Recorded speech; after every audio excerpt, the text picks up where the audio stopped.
take from what we've done today, which is that over the course of the entire system, what she did, she intentionally set up a system.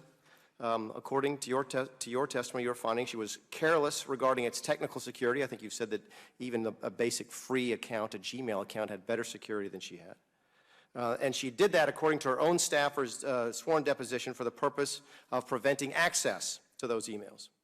As a result of this, she exposed top secret information to potential hack by foreign actors. You've seen the emails, we have not. I think you said earlier that the emails could be of the sort that would put national security at risk, and I think we had testimony earlier that got you to acknowledge that it might even put our agents overseas at risk. Yeah, I don't think I agree with that, but it's still important. Okay, all right.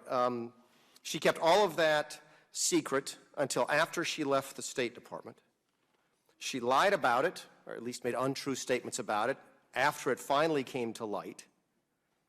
She thereafter ordered the destruction of evidence that was destroyed so thoroughly that you folks could not do an adequate recovery. Yet she receives no criminal penalty.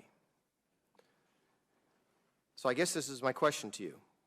Are we to assume, as we sit here today, that if the next president of the United States does the exact same thing on the day he or she is sworn into office, sets up a private email service for the purpose of concealing information from the public or from anybody, that as a result of that potentially exposes national security level information to our enemies, lies about it, and then destroys the evidence during an investigation, that there'll be no criminal charges, if you're the FBI director, against that person? Yeah, that's not a question the FBI director should answer. I mean, no, I'm asking if she does the exact same thing as president as she's done today, your result will be the exact same as it was 48 hours ago. There'll be no criminal findings, right? If the facts were exactly the same? Right. And the law was exactly the same? Right. Yeah, the result would be the same. And I guess under the theory that if the law is to be equally applied to everybody, that if a White House staffer does the exact same thing for the exact same purpose and exposes the exact same risks, that there'll be no criminal action against that person. That could be, as you've mentioned, administrative penalties. There are no administrative penalties, as I understand it, by the way, against the president, correct? I don't think so, but I'm not a I don't think there are scholar. either. I don't think you can take away the president's top security clearance, and I'm pretty sure you can't fire the president because we've tried. Not only would a staffer not have any criminal charges brought against them, but I suppose a summer intern could do the exact same thing under the theory that we're going to apply the law equally, regardless of who the people are. My question to you is this, and it's not a legal question. I guess it's a common sense, ordinary question that folks are asking me. From a national security standpoint, somebody who used to lecture on that, does that bother you?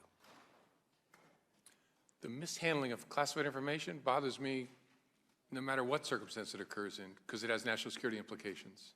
Does it bother you that the precedent that you are setting today may well lead to a circumstance where our top secret information continues to be exposed to our potential enemies? No, in this sense. The precedent that I'm setting today is my absolute best effort to treat people fairly without regard to who they are. If that continues to be the record of the FBI and the Justice Department, that's what it should be. The rest of the implications in your question are beyond that. They're important, but they're not for the FBI to answer. We should aspire to be apolitical, facts and the law, treat Joe the same as Sally, as Secretary so-and-so. That's my goal.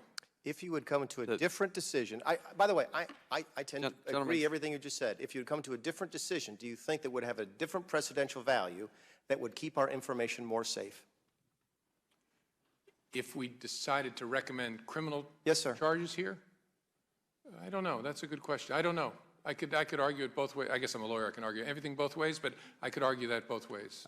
Thank you, Director Comey. Thank you, Mr. Chairman. I think that